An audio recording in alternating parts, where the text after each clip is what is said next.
Assalamualaikum warahmatullahi wabarakatuh.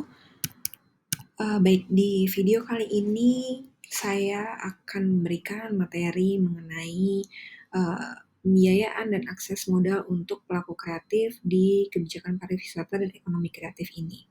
Jadi teman-teman, di pertemuan ke-13 ini kita akan banyak berbicara mengenai bagaimana UMKM itu bisa mendapatkan modal kemudian untuk usahanya, kemudian dengan cara-cara yang lebih mudah seperti itu. Selama ini kan yang kita tahu bahwa meminjam di bank, kemudian meminjam di bank memiliki syarat-syarat yang cukup rumit seperti itu, kemudian ada anggunannya, dan kemudian UMKM ini merasa sangat terbebani dengan anggunan tersebut, dengan mungkin jaminannya adalah sertifikat rumah dan lain-lain seperti itu. Nah, bagaimana kita akan belajar mengenai banyak ada beberapa cara yang bisa dilakukan oleh UMKM untuk mendapatkan akses modal untuk mengembangkan produk-produk atau mengembangkan usaha-usahanya seperti itu. Jadi pembiayaan dan akses modal untuk pelaku kreatif ini sangat penting ya, karena sektor ekonomi kreatif itu kan memiliki potensi yang besar untuk mendorong pertumbuhan ekonomi, kemudian menciptakan lapangan pekerjaan, kemudian mendorong inovasi-inovasi baru seperti itu, ide-ide baru. Nah, tapi agar ide-ide kreatif ini dapat berkembang, kemudian menjadi usaha yang berkelanjutan, dan kemudian juga memiliki tingkat kompetitif yang tinggi seperti itu. Nah, dibutuhkan dukungan finansial yang memadai seperti itu, teman-teman. Nah, jadi pembelajaran kali ini itu bukan hanya soal uang, bukan hanya soal materi seperti itu, tapi bagaimana cara kita untuk mengubah potensi menjadi produk yang berdampak bagi ekonomi dan sosial seperti itu. Jadi uh, keterampilan itu kan penting ya, agar pelaku kreatif ini tidak hanya bertahan, tetapi juga tumbuh seperti itu dan berkontribusi lebih besar pada tentunya ekonomi nasional seperti itu, teman-teman. Nah, kemudian kalau kita bicara tentang defining the economics atau bagi pelaku industri kreatif, akses terhadap pembiayaan dan modal merupakan faktor penting ya. Pertama, untuk mengembangkan usaha, karena yang pertama kali dibutuhkan oleh UMKM untuk sebenarnya dia punya ide ya. Misalnya dia punya ide, dia bisa mengeluarkan ide-ide kreatifnya, kemudian sudah ada idenya, bagaimana kan mengeksekusinya di lapangan. Nah, eksekusi pertama itu adalah yang dibutuhkan adalah modal, teman-teman. Jadi itu adalah akses pendanaan ini merupakan akses yang paling penting, kemudian akses yang paling utama juga seperti itu. Jadi pertama yang harus dilakukan UMKM itu adalah mencari modal atau mengumpulkan modal seperti itu. Jadi sumber pembiayaan dapat berasal dari berbagai pihak, jadi seperti perbankan yang menawarkan kredit usaha, kemudian ada investor seperti modal ventura dan angel investor, kemudian hingga crowdfunding yang memungkinkan pendanaannya itu dari masyarakat luas, nggak hanya dari perbankan seperti itu. Jadi selain itu, pemerintah juga menyediakan hibah dan program pendanaan bagi pelaku kreatif melalui berbagai inisiatif seperti itu. Nanti kita akan bahas.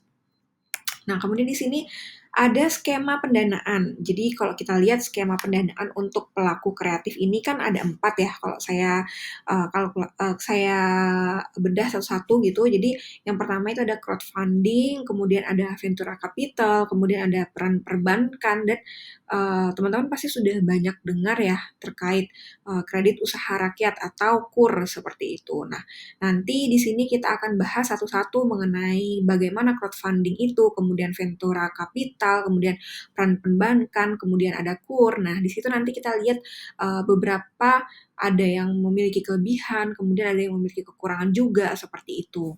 Nah, kemudian kita masuk ke crowdfunding yang pertama ya. Jadi crowdfunding ini kan penggalangan dana yang memanfaatkan partisipasi masyarakat luas ya melalui platform digital.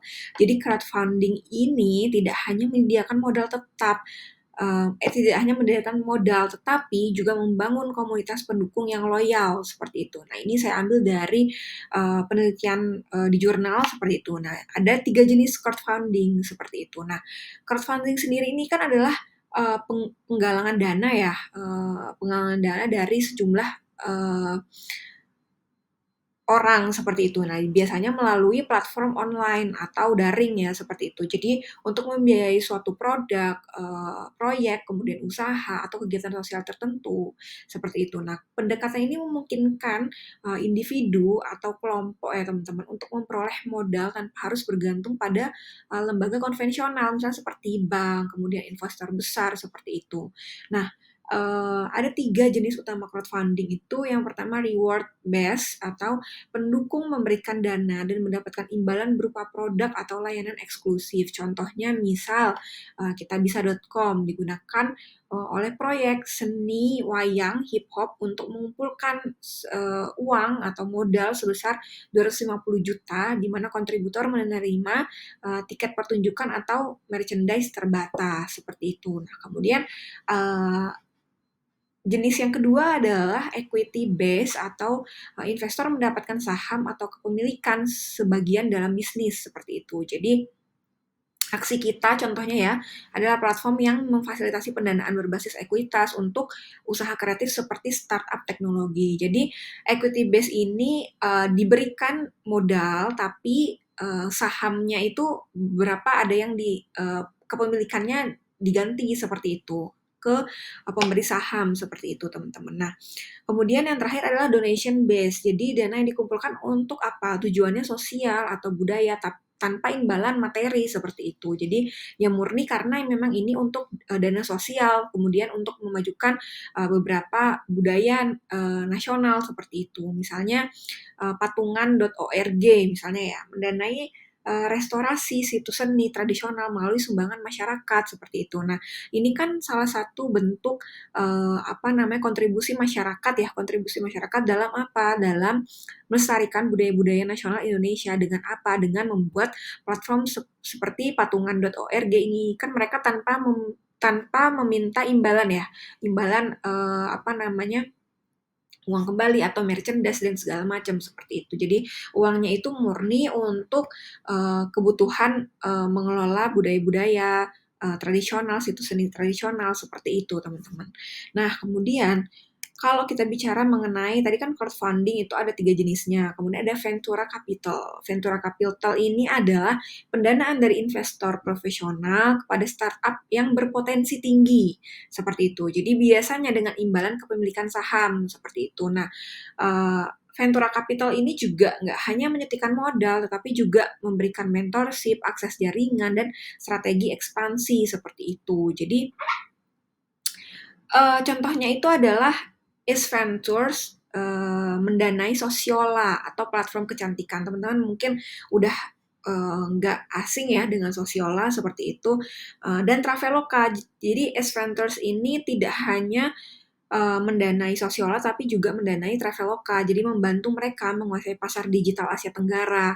Jadi GDP Ventura ini mendukung media kreatif seperti detik.com dan forum Kaskus. Jadi nggak hanya platform seperti kayak Traveloka, Sosiola, tapi juga mendukung media kreatif seperti detik.com dan forum Kaskus seperti ini. Nah, kalau kita pakai pendanaan dari Ventura Capital ini ya. Ventura Capital ini kan dia memiliki saham ya, istilahnya dia uh, memberikan dana, suntikan dana, tapi imbalannya adalah kepemilikan saham. Nah, karena Ventura Capital ini dia bisa memiliki saham, jadi dia juga turut untuk mengelola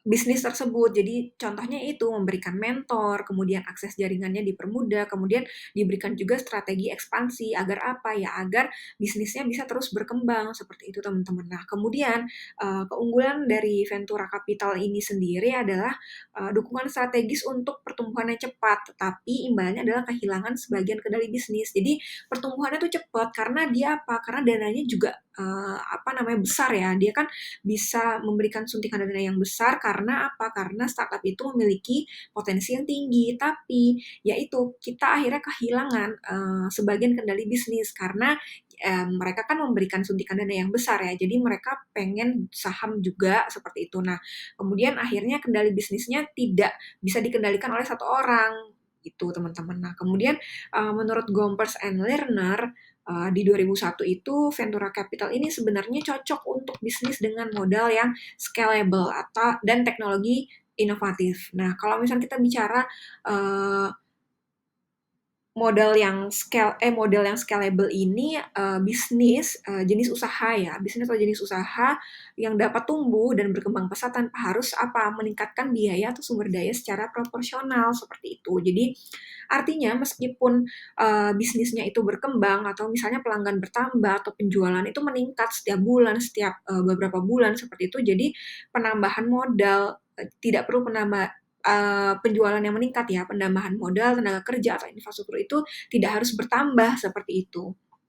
Dalam skala yang sama untuk menghasilkan pendapatan yang lebih besar. Nah, contohnya misal ya, Tokopedia, Gojek, Ruang Guru. Jadi sekali sistem itu dibuat teman-teman bisa digunakan oleh jutaan masyarakat, jutaan pengguna gitu, tanpa harus menambah banyak karyawan seperti itu. Nah, kemudian contoh lain adalah Airbnb. Teman-teman pernah dengar pasti Airbnb, kemudian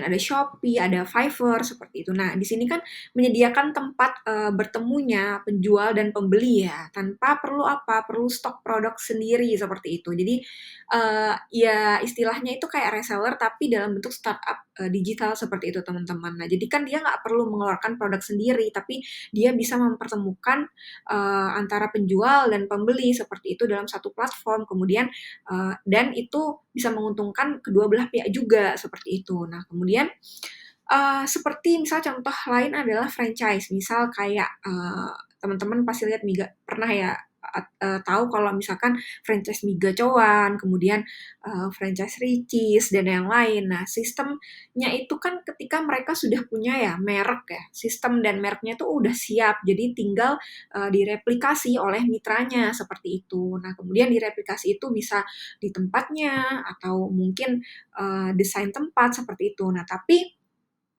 untuk brandnya sendiri kan sudah ada gitu. Jadi mereka tinggal jual tinggal jual merek, kemudian tinggal jual sistem seperti itu. Tinggal hanya direplikasi oleh mitra seperti itu teman-teman. Nah kemudian saya lanjutkan. Nah ini ada peran perbankan. Jadi di sini peran perbankan ini kan konvensional ya, seperti BRI, BNI seperti itu. Kemudian di sini peran perbankan itu menyediakan kredit usaha dengan syarat yang ketat biasanya seperti itu. Jadi uh, angunannya pasti ada angunan. Angunan itu adalah jaminan di mana ketika bank ini meminjamkan modal, memberikan uangnya gitu kepada pelaku usaha ini, bagaimana pelaku usaha ini harus bisa mengembalikan atau kredit ya, mengembalikan dananya setiap mungkin per tahun atau per bulan seperti itu sesuai dengan perjanjiannya. Nah, di sini bank juga tidak serta-merta memberikan dananya dengan cuma-cuma teman-teman. Pasti dilihat ini bisnis usahanya itu F&B atau apa. Nah, di sistem yang misalnya F&B atau fashion seperti itu ya. Nah, dilihat apakah pelaku usaha ini bisa mencapai target dalam beberapa bulan seperti itu.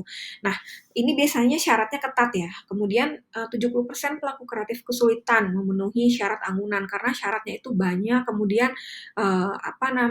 ketat juga seperti itu. Nah, tantangan ini jadi memperlebar kesenjangan akses modal bagi sektor kreatif. Jadi orang yang tidak memiliki modal yang besar atau orang yang tidak memiliki dana ya, dana modal yang besar untuk membangun sebuah usaha seperti itu akan melihat bank ini sebagai solusi awalnya seperti itu. Nah, tapi ketika perbankan atau bank-bank ini memiliki syarat yang begitu rumit, begitu sulit dan kemudian jaminannya itu juga harus ada. Nah, ini akhirnya yang membuat pelaku usaha atau UMKM ini mundur, teman-teman. Karena apa? Ya karena tidak sanggup untuk memenuhi persyaratannya tersebut seperti itunya. Jadi kemudian peran perbankan ini sudah ditinggalkan ya, sudah banyak ditinggalkan oleh pelaku usaha karena yaitu pelaku usaha sudah melihat beberapa sistem yang mungkin dirasa lebih mudah persyaratannya seperti itu dan lebih bisa fleksibel seperti itu teman-teman. Nah, kemudian saya lanjutkan yang terakhir itu ada kredit usaha rakyat atau KUR seperti itu ya. Jadi di sini skema kredit bersubsidi pemerintah dengan bunga rendah sebesar 6% seperti itu.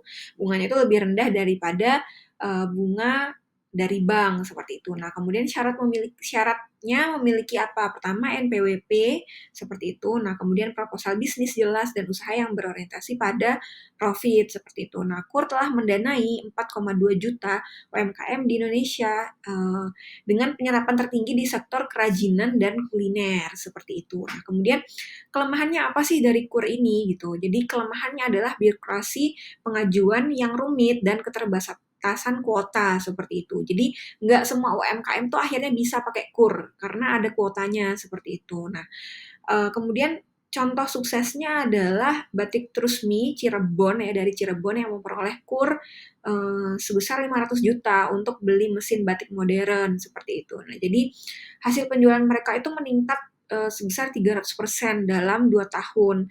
Jadi selain uh, omsetnya yang meningkat, kemudian Batik Trusmi ini juga bisa membuka lapangan pekerjaan baru bagi 200 perajin lokal seperti itu, teman-teman. Nah, ini adalah salah satu contoh sukses dari KUR ya, dari apa namanya dana pinjaman dari KUR seperti itu yang bisa digunakan oleh kerajinan lokal seperti itu pelaku usaha kerajinan lokal itu untuk apa memperbesar omsetnya seperti itu dengan membeli mesin batik yang lebih modern seperti itu teman-teman. Nah, kemudian dari sini juga impact-nya apa? Impact-nya bagi masyarakat itu terbukanya lapangan pekerjaan baru bagi masyarakat sekitar daerah situ ya mungkin yang membutuhkan pekerjaan ibu-ibu seperti itu ibu-ibu PKK yang kemudian bisa menjadi perajin lokal seperti itu. Nah, kemudian di sini ada tantangan akses modal dan solusi. Jadi tantangannya itu yang pertama kan minim anggunan ya. Jadi pelaku ekonomi kreatif ini seringkali kesulitan menyediakan anggunan fisik seperti properti atau kendaraan yang menjadi syarat utama untuk perbankan konvensional seperti itu. Nah, kemudian solusinya apa? Ya, solusinya itu bisa crowdfunding dan peer to peer atau P2P seperti itu. P2P lending seperti itu. Jadi skema alternatif ini tidak memerlukan anggunan fisik karena berbasis kepercayaan dan potensi proyek seperti itu. Jadi contohnya adalah platform akseleran di Indonesia menyediakan pinjaman hingga 2 miliar untuk UMKM kreatif tanpa anggunan. Jadi dengan syarat utamanya adalah track record penjualannya bagaimana seperti itu dilihat. Nah, kemudian pada 2022 Akseleran telah mendanai 500 lebih ya usaha kerajinan dan fashion dengan tingkat pengembalian sebesar 97%. Nah, ini berdasarkan OJK. Nah, kalau kita bicara terkait peer-to-peer atau P2P lending ini adalah modal pembiayaan di mana individu atau pelaku usaha itu bisa meminjam dana secara langsung dari individu lain atau investor ya, tanpa melalui perantara lembaga keuangan tradisional seperti bank, seperti itu. Nah, kemudian prosesnya juga difasilitasi oleh platform digital yang mempertemukan antara peminjam dan pemberi pinjaman secara online seperti itu. Nah, cara kerjanya bagaimana nih P2P ini? Seperti itu. Jadi peminjam itu mengajukan permohonan pinjaman melalui platform P2P ya, seperti itu, dengan menyertakan data diri dan tujuan penggunaan dana. Kemudian setelah itu platform P2P melakukan analisis risiko dan menentukan tingkat bunga serta kelayakan pinjamannya itu berapa, seperti itu. Nah, kemudian investor memilih untuk mendanai pinjaman berdasarkan informasi yang tersedia, seperti itu. Jadi bisa dalam jumlah kecil atau besar juga, seperti itu. Nah, kemudian setelah pinjaman didanai, peminjam menerima dana dan melakukan angsuran bulanan, yaitu pokok plus bunga seperti itu sesuai dengan perjanjian. Nah, investor mendapatkan imbalan dari bunga pinjaman tersebut. Jadi kelebihan P2P lending ini teman-teman, jadi akses pendanaannya itu lebih mudah dan cepat bagi UMKM dan individu seperti itu. Jadi nggak perlu syarat yang terlalu rumit seperti bank konvensional seperti itu. Jadi pilihan investasi alternatif bagi masyarakat umum dengan imbal hasil lebih tinggi dari deposito seperti itu. Nah, kemudian ada fleksibilitas dalam jumlah pinjaman dan tenor atau jangka waktu. Nah, kemudian P2P ini apakah memiliki kekurangan? Iya, memiliki kekurangan misalnya ya, satu, resiko gagal bayar dari peminjam, seperti itu. Jadi tidak semua platform memiliki sistem penilaian resiko yang kuat seperti itu. Nah, belum dijamin oleh LPS atau lembaga penjamin simpanan seperti bank, seperti itu, teman-teman. Nah, kemudian selanjutnya adalah tantangan akses modal dan solusi itu adalah administrasi yang rumit. Jadi melalui perbankan dan atau program pemerintah seringkali melibatkan dokumen kompleks seperti laporan keuangan, proposal bisnis, dan izin usaha. Nah, solusinya apa? Ya, pendampingan oleh inkubator bisnis. Jadi lembaga ini membantu menyusun dokumen, pelatihan manajemen keuangan, koneksi ke investor. Misalnya ya, Startup Studio Indonesia atau SSI memberikan pendampingan gratis kepada 1.200 startup kreatif sejak 2020, termasuk juga dalam penyusunan proposalnya untuk kompetisi Hub ID besutan Kemenkominfo, seperti itu. Nah, kemudian yang terakhir adalah tantangannya yaitu suku bunga yang tinggi seperti itu. Nah, kalau suku bunga pinjaman bank yang tinggi itu kan rata-rata 10-15% ya per tahun. Nah, kalau KUR tadi kan 6%. Nah, ini kan memberatkan pelaku kreatif dengan margin keuangan yang terbatas. Nah, belum tentu setiap tahun itu omsetnya sama gitu. Omsetnya besar gitu kan. Kita nggak tahu ya dengan seiring dengan dinamika ekonomi juga seperti itu. Nah, kemudian solusinya apa? Ya itu tadi, memanfaatkan KUR yang suku bunganya lebih rendah seperti itu. Atau dana hibah. Dana hibah ini contohnya adalah Kemenparekraf mengalokasikan hibah sebesar 50 juta untuk 500 startup kreatif pada 2023 melalui program Kreatif Yacht Funding seperti itu. Jadi startup batik terus nih juga memanfaatkan KUR BRI untuk ekspansi mesin batik, kemudian menekan biaya modal hingga 40% seperti itu, teman-teman. Nah, kesimpulannya adalah akses modal merupakan elemen vital bagi pertumbuhan ekonomi kreatif seperti itu. Kemudian dukungan finansial yang memadai memungkinkan ekspansi pasar bahkan hingga ke tingkat global, membuka peluang baru bagi produk kreatif untuk bersaing secara internasional seperti itu. Nah, kan kalau misalkan kita kan misal pelaku usaha ini bisa sampai produk barangnya dilihat atau bisa disukai oleh bukan hanya orang lokal tapi mancanegara ya, kan bisa diekspor ya. Dan ekspor ini pun kalau bagi